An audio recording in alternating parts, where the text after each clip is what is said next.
High বন্ধুরা, তোমরা কেমন আছো? আশা করি তোমরা ভালো আছো। আমিও ভালো আছি। মা মেয়ে রান্নাঘরে তোমাদের স্বাগত। আজকে আমি বানাবো চিংড়ি ভর্তা রেসিপি। এখানে আমি 200 গ্রাম চিংড়ি মাছ পরিষ্কার করে ধুয়ে নিয়েছি। বেছে 200 গ্রাম হবে, 300 ছিল মাছটা। ধুয়ে নিয়েছি, খোসা ছাড়িয়ে ছোট চিংড়ি মাছ। আর এই যে গরম জল বসিয়ে দিয়েছি, জলটা ফুটে উঠেছে। আমি এটা একটু সিদ্ধ করতে দেব। এটা আমি হাতে মাখাবো, হাতে মাখা ভর্তা।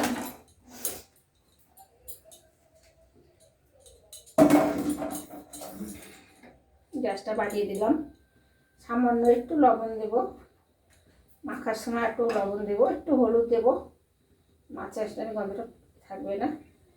ভর্তায় হলুদ না দিলে চলে, সামান্য একটু দিলাম। জল দিয়ে একটু এটাকে একটু সিদ্ধ করে নেব। খুব একটা সিদ্ধ করবো না বন্ধুরা, খুব সিদ্ধ করলে শক্ত হয়ে যাবে।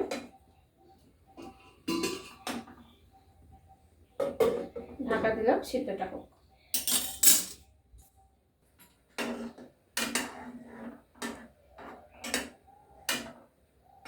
আর একটু সিদ্ধ হবে বন্ধুরা, আমি একটু হবে।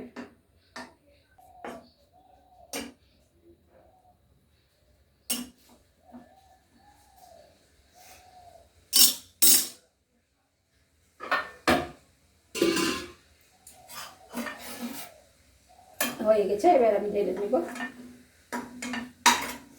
জলটা মরে গেছে, সামান্য একটু আছে, বেশি আর নেব না, শক্ত হয়ে যাবে।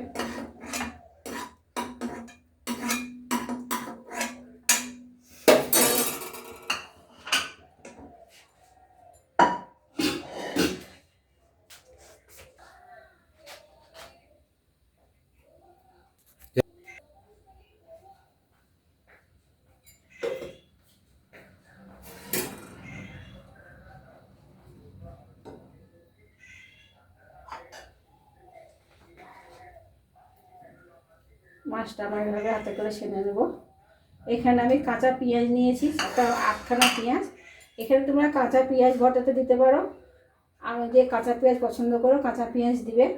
আমি একটু ভেজে নেব, পেঁয়াজটা ভাজা দেবো। তোমরা কাঁচা চাইলে অবশ্যই কাঁচা দিতে পারো, খেতে ভালোই হবে। এখানে শুকনো লঙ্কা আমি ভেজে নিচ্ছি, শুকনো লঙ্কা আর কাঁচা লঙ্কা। ভর্তা রেসিপি বন্ধুরা একটু ঝাল ঝাল না হলে ভালো লাগে না, একটু ঝালটা বেশি লাগে। তোমরা না চাইলে শুকনো লঙ্কা না দিতেও পারো, কিন্তু আমি একটু ভেজে দেবো, গন্ধটা ভালো হবে।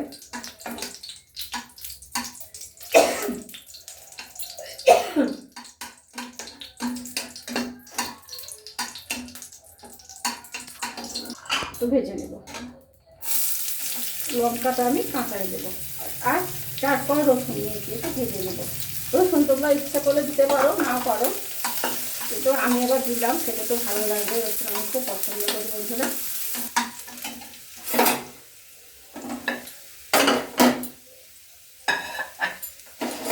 এবার আমি চটকে নেব চিংড়ি মাছটা। তোমরা চাইলে একটা ছিঁড়ে রাখতেও পারো।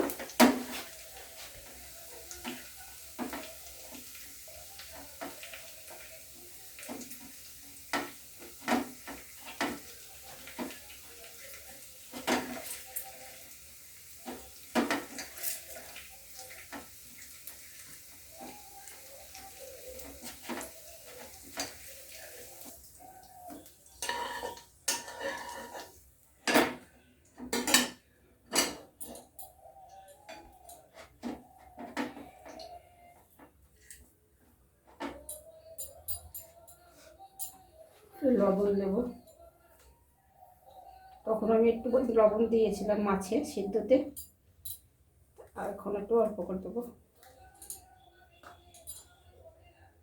কাঁচা সর্ষের তেল দেবো।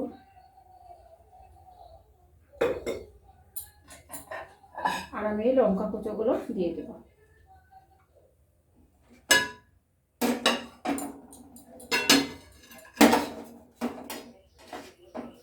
খুব গরম।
আমার চিংড়ি মাছের ভর্তা রেসিপি। যদি ভালো লাগে বন্ধুরা একটা লাইক করো, কমেন্ট করো, অনেক অনেক শেয়ার করো। বাই।